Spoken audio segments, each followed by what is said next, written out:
दिल्ली शहर की रफ्तार बड़ी ही तेज है। इससे तालमेल मिलाकर चलना पड़ता है।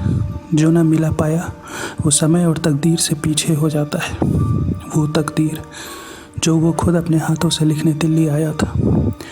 पर समय का क्या, ये तो बड़ा बलवान है। इस पे किसी का जोर नहीं। ये किसी को रोक भी सकता है या किसी को धीमा भी बना सकता है। समय की कदर सीखते सीखते लोगों की ज़िंदगी ही ख़त्म हो जाती है। एक ऐसी ही रफ्तार भरी समय और स्थान की तालमेल में बनी मशीन है मेट्रो रेल। दिल्ली की नब्ज़ जो तेज़ होती है तो शहर तेज़ होता है, जो धीमी होती है तो शहर धीमा होता है, जो रुक जाती है तो शहर रुक जाता है। इस मेट्रो रेल की ख़ास बात है, जब इसका दरवाज़ा खुलता है तो जो लोग इसमें घुसते हैं वो अपने मन के उस कोने को बाहर छोड़ देते हैं जो चिंता की आग में झुलसा होता है। मेट्रो का दरवाज़ा खुलने से लेकर अपने स्टॉप पर रुकने तक लोगों का मन बस मेट्रो की गति को महसूस करता है। बस एक शांत शिथिल मन कुछ पलों के लिए। मेट्रो में सफ़र के दरमियान कुछ लोग अपने शांत मन से गाने सुन लेते हैं या कुछ पढ़ लेते हैं। ऐसा ही दीपक ने किया था उस रोज़। बहुत साल पहले की बात है। दिल्ली में अपनी तकदीर बनाने उत्तर प्रदेश के एक छोटे कस्बे से उठकर दीपक दिल्ली गया था। उसे एक कोचिंग इंस्टीट्यूट में टीचर की नौकरी लगी थी। दीपक का घर उसके कोचिंग से दूर था। जल्द से पहुंचने का एक ही उपाय था, मेट्रो। दीपक रोज़ मेट्रो से अपने काम पर जाता और शाम को वापस मेट्रो से घर लौटता। खुद खाना बनाता और सो जाता। दीपक के बड़े बड़े ख्वाब थे, जो बहुत अमीर बनना चाहता था। खूब पैसे वाला, जिसके पास महंगी गाड़ी हो, जिससे वो अपने घर चला कर जाए और पूरे मोहल्ले को दिखाए कि वो कितना आगे निकल गया है समय में। दीपक के पापा सरकारी टीचर थे और माँ घर में मुफ्त संस्कृत पढ़ाती थी। दीपक इकलौता था। उन्हें पता ही नहीं चला कि दीपक के ख्वाब कब इतने बड़े हो गए थे। दीपक के पिता को कभी कभी घबराहट होती थी कि दीपक पैसों के लिए गलत कदम अख्तियार न कर ले, पर दीपक ऐसा न था। दीपक अपने काबिलियत के दम पर पैसा कमाना चाहता था, पर न जाने क्यों दीपक के पिता को दीपक के ख्वाब से घबराहट ही होती थी। दीपक समय की तेज़ रफ्तार को हासिल करना चाहता था, कम समय में खूब सारी दौलत। पर दीपक का ये ख्वाब धीरे धीरे लालच में तब्दील हो गया।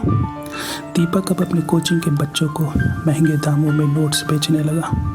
बच्चे भी दीपक के लालच को समझ गए और धीरे धीरे दीपक के प्रति जो बच्चों के मन में इज्जत थी वो घृणा में बदल गई। पर दीपक को उससे कोई फ़र्क न पड़ा। उसके लिए अब हर इंसानी रिश्ते नफ़ा और नुकसान के तराजू पे तोले जाने लगे। वक्त की रफ्तार को तेज करने में दीपक वक्त के ऐसे मुकाम पे आकर खड़ा हो गया जब उसके सारे करीबी उससे दूर हो गए। दीपक ने भी ठान लिया था कि दौलत नए रिश्ते बना देगी। जिसके पास दौलत है उसके पास सब कुछ। दीपक के लालच ने उसकी आंखों के सामने अंधेरा कर दिया था। आखिर दौलत कमाने में किसने कहा था कि लोगों से दूर हो जाओ? क्या दिल पे ताले जड़ने को ही दौलत कहते हैं, या गलत सोच और तरकीब को जायज़ बताने का बस एक बहाना? दीपक केवल लोगों को अपनों से दूर नहीं कर रहा था, बल्कि खुद को एक ऐसी ज़िंदगी दे रहा था जिसमें 24 घंटे वो अपनी लालच की सोच में डूबा रहता था। ऐसा ही अपनी ज़िंदगी को ढोते ढोते दीपक एक दिन मेट्रो में जा रहा था। उस दिन मेट्रो में काफ़ी भीड़ थी। शाम का समय था। दीपक अपने मोबाइल में न्यूज़ सुन रहा था। तभी दीपक की नज़र दूर खड़ी एक लड़की पर पड़ी। वो लड़की मेट्रो की खचाखच भीड़ में एक पोल पकड़े खड़ी थी। उसके बाल काफ़ी लंबे थे। उसने एक काला लंबा ओवरकोट जैसा कुछ पहना हुआ था। उसके हाथ में काले दस्ताने थे और पैरों में काले जूते, ऊपर से नीचे काले लिबास में। वो बहुत ही खूबसूरत दिख रही थी। आंखें खूब चमक रही थी उसकी। वही चमकती आंखें दीपक को देखे जा रही थी। दीपक उसे देखकर थोड़ा शर्माया। दीपक ने अपनी नज़र नीचे कर ली। फिर कुछ सेकंड बाद दीपक ने फिर अपनी नज़र ऊपर की तो वो लड़की दीपक के करीब खड़ी थी। उसकी खूबसूरत आंखें दीपक को ही देखे जा रही थी। दीपक को अंदर ही अंदर खुशी महसूस होने लगी। दीपक ने उस लड़की की ओर देखा और हल्का सा मुस्कुराया। वो लड़की भी मुस्कुराई। दीपक ने सोचा कि अब जाकर उस लड़की से बात करनी चाहिए। दीपक उठा और भीड़ के बीच से होकर उस लड़की के करीब पहुंचा और कहा, हेलो। लड़की ने भी जवाब दिया, हेलो। दीपक ने अपने बारे में बताया कि मेरा नाम दीपक है, मैं एक टीचर हूँ और एक कोचिंग इंस्टीट्यूट चलाता हूँ। दीपक के मन में तितलियाँ उड़ रही थी और वो मुस्कुराए जा रहा था। लड़की दीपक की बात सुनकर मुस्कुराने लगी। दीपक ने फिर कहा, आपका नाम क्या है? लड़की ने जवाब दिया, मेरा नाम मारिया। दीपक ने कहा, बड़ा ही सुंदर नाम है। उस लड़की ने फिर कहा, नहीं रुकिए, मेरा नाम शाइस्ता है और मेरा नाम आशा भी है। हर दिन मुझे एक नया नाम मिलता है। सच तो ये है कि मेरा कोई नाम नहीं। दीपक ये सुनकर हंसने लगा। उसने कहा, आप मुझे अपना नाम नहीं बताना चाहती? उस लड़की ने कहा, नहीं, मैं नाम ज़रूर बताती, पर सच में मेरा कोई नाम नहीं। दीपक ने हंसते हुए कहा, अच्छा ठीक है, मत बताइए, अपना नाम मत बताइए, मैं तो बस यूं ही आपसे दोस्ती करने के लिए पूछ रहा था। उस लड़की ने कहा, क्या आप मुझसे दोस्ती करना चाहते हैं? क्या आप मुझसे दोस्ती करिएगा? उस लड़की की बात सुनकर दीपक को बड़ा अजीब लगा, पर उसने सोचा शायद वो उसकी टांग खींच रही है। दीपक ने कहा, जी हाँ बिल्कुल, मैं आपसे दोस्ती करना चाहता हूँ, अगर आपको एतराज़ ना हो। वो लड़की मुस्कुराने लगी। उसने कहा, ठीक है, मैं आपसे दोस्ती करूँगी, आप मेरे पहले दोस्त होगे। दीपक भी हंसने लगा। दीपक ने फिर कहा, खुशकिस्मती मेरी। उस लड़की ने कहा, अब मेरे जाने का समय आ गया है। दीपक ने पूछा, क्या आप अपना फेसबुक आईडी बताइएगा, मैं रिक्वेस्ट भेजूँगा। उस लड़की ने जवाब दिया, मेरा कोई आईडी नहीं, कहीं पर भी मेरा कोई आईडी नहीं। दीपक ने फिर पूछा, क्या ऐसा हो सकता है कि मैं आपको अपना मोबाइल नंबर दूं, अगर आपको कभी मन करे तो आप फ़ोन कर लीजिएगा। उस लड़की ने हंसते हुए कहा, मेरे पास कोई मोबाइल भी नहीं। दीपक ये सुनकर सोचने लगा कि ये लड़की उसकी टांग ही खींच रही है, पर फिर भी न जाने क्यों दीपक के मन में उस लड़की से फिर मिलने की चाह होने लगी थी। दीपक ने पूछा, तो क्या ये हमारी पहली और आखिरी मुलाकात है? उस लड़की ने जवाब दिया, शायद।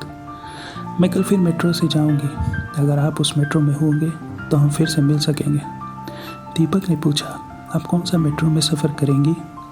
उस लड़की ने जवाब दिया, लास्ट मेट्रो टू नजफगढ़। ये कहते हुए वो लड़की मेट्रो से उतर गई। उसके जाते ही दीपक को अजीब सा एहसास हुआ। उसे ऐसा लग रहा था कि जैसा एक बड़ा सा चुंबक उसके कलेजे से चिपक के अलग हो गया। ऐसा दीपक ने पहले कभी महसूस नहीं किया था। दीपक घर जाता है, उसके मन में केवल उस लड़की का चेहरा ही छाया हुआ था। वो जिधर भी देखे उसे बस वही लड़की ही नज़र आ रही थी। उसके दिल में एक बेचैनी सी छाई हुई थी। उसे मन कर रहा था कि वो किसी को अपने मन की बात बताए, कोई दोस्त, कोई रिश्तेदार, कोई स्टूडेंट, किसी को वो बताए कि आज उसके साथ क्या हुआ और वो कैसा महसूस कर रहा है। पर दीपक के मन में किसी का नाम ना आया। आखिर आता भी कैसे? अपने बर्ताव से उसने सभी लोगों को अपने आप से दूर कर दिया था। हर रिश्ते को नफ़ा नुकसान में तोड़ने वाले दीपक के दिल की बात कोई सुनता भी क्यों? दीपक ने कभी किसी से भावनात्मक जुड़ाव किया ही नहीं था। उसे तो केवल समय की रफ्तार से तेज होना था। बहुत दिनों बाद दीपक को एहसास हो रहा था कि वो कितना अकेला है। उसका बेचैन दिल कोई सुनने वाला खोज रहा था और दीपक का मन खुद को कोस रहा था। आखिर में दीपक अपनी माँ को फ़ोन करता है। बस उसकी माँ ही थी जो उसे कभी अकेला नहीं होने दे सकती थी। जब दीपक की माँ ने फ़ोन उठाकर कहा, हेलो बेटा, तब दीपक की आंखें भर आई। दीपक के बेचैन दिल पे जैसे बारिश की बूंदें टपकने लगी और वो शांत हो गया। दीपक ने भरे हुए कलेजे से कहा, माँ। दीपक की आवाज़ सुनकर उसकी माँ समझ गई कि दीपक आज खुद को बहुत अकेला महसूस कर रहा है। उसकी माँ ने पूछा, क्या हुआ बेटा? जवाब देने की जगह दीपक बस माँ माँ पुकारते रहा और फूट फूट कर रोने लगा। दीपक की माँ भी अपने बेटे के साथ रोने लगी। दीपक खुद को संभालते हुए कहा, माँ मुझे माफ़ कर देना, मैं घर आना चाहता हूँ। दीपक की माँ ने कहा, तो तुझे किसने रोका है बेटा, आ जा वापस, कितने दिन हो गए तुझे देखे। इतने दिनों के बाद दीपक अपनी माँ से बातें कर रहा था। कितने दिनों के बाद दीपक के दिल ने गर्माहट महसूस की थी। दीपक के बेजान कलेजे में फिर से जान आ गई थी। अगले दिन दीपक कोचिंग से लौटते समय उस लड़की का बताया मेट्रो पे बैठता है, वो लास्ट मेट्रो टू नजफगढ़, बस इस उम्मीद में कि वो फिर से मिल जाए, बस एक बार और। दीपक मेट्रो पे बैठता है, उसकी नज़रें इधर उधर लड़की को खोजने लगती हैं, पर वो कहीं नज़र नहीं आती। दीपक हार कर बैठा ही रहता है। वो सोचने लगता है, आखिर कौन थी वो, कहाँ से आई थी, कहाँ चली गई। बस एक छोटी सी मुलाकात में क्यों मेरे दिल को वो इतना बेचैन कर गई। तभी अचानक उसके सामने से आवाज़ आती है, क्योंकि दिल को वही पसंद है। दीपक चौंक कर सामने देखता है। उसके सामने एक बुजुर्ग आदमी खड़ा था। उसने दीपक से कहा, बेटा मेरी पैर में दर्द हो रहा है, मुझे अपनी सीट पर बैठने दोगे। दीपक उठ गया और वो बुजुर्ग उसकी सीट पर बैठ गया। दीपक ने बुजुर्ग से पूछा, माफ़ कीजिएगा अंकल, पर आपने अभी मुझसे क्या कहा। बुजुर्ग ने जवाब दिया, बेटा मैंने तुम्हें खुद में खोया हुआ देखा। उम्र के इस तकाजे पे खड़ा हूँ कि तुम्हें देखकर समझ गया कि किस जद्दोजहद में फंसे हुए होगे। तुम्हारी उम्र में ऐसे सवाल उठते ही हैं जिसका एक ही जवाब होता है, दिल को वही पसंद है जो उसे पसंद है। हम चाहे जितना भी तर्क बुद्धि से दिल को समझाए, पर दिल कभी नहीं मानेगा। अपनी 80 साल की ज़िंदगी का तजुर्बा बता रहा हूँ बेटा। दीपक ने कहा, आप सही कह रहे हैं अंकल, मैं आपकी बात समझ गया। इस बात को 6 साल बीत गए, समय और स्थान भी वही है, पर दीपक अब वैसा नहीं रहा। दीपक अब बहुत बदल चुका है। दीपक अपने माँ बाप को दिल्ली ले आया। दीपक का अब अपना एक बड़ा कोचिंग इंस्टीट्यूट है, जहाँ गरीब बच्चों को मुफ्त में पढ़ाया जाता है। दीपक अब खूब हंसता है। उसके स्टूडेंट्स दीपक की बहुत इज्जत करते हैं। दीपक के कोचिंग में काम करने वाले सभी लोग दीपक की मिसालें दिया करते हैं। दीपक अब अकेला नहीं है। दीपक अब बहुत अमीर, सफल और संतुष्ट इंसान है। दीपक अब अकेला नहीं, पर कभी कभी अकेलापन उसे दस्तक देता है। क्यों ना दे, हमारे जीवन का एक अहम हिस्सा है अकेलापन।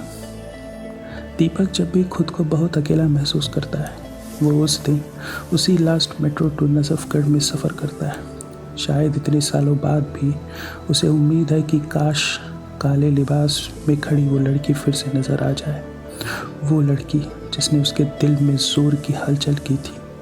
दीपक मेट्रो में बैठा समय की गति से परे खुद को दूर खड़े होकर देखता रहता। अपने सफल जीवन का समय पूरा हो जाने पर दीपक उस पड़ाव पर पहुंच गया था जब वो आखिरी सांसें ले रहा था। अस्पताल के बिस्तर पर अपने परिवार से घिरा।